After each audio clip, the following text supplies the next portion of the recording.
Oi lur, madang apa ae hari iki? Part 15. Kali iki aku bakalan cerita madang apa ae dinoan iki. Nah, sing pertama, aku sarapan karo jangan cipir tahu lawon godhog karo kerupuk. Ya wis ngene iki lur, sayur apapun lek ndek kene iso diolah dadi lodeh ambek makku.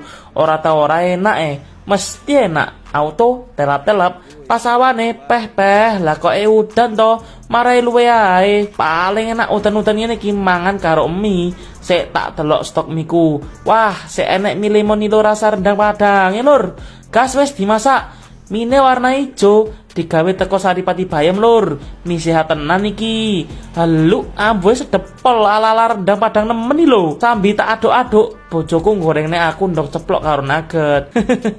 Thank you bojoku. Tak tambahi lalapan cabai rawit karo ijo-ijo.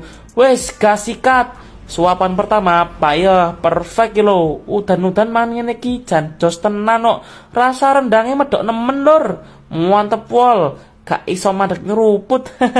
Auto seruput-seruput bayu sampai entek. Bang ini menuku menu panganane wong buah. Bingung milih apa akhirnya aku milih soto. Tak jupuk sego karo kuahe. Gas sikat. Aduk-aduk payah rasa sotone enak. Koyo soto-soto acara nikahan biasane ngono kae. Helu manganku telap-telap koyo wong uga mangan telung dino lho. Ya wis mung kuwi sing tak pangan sedinoan lur.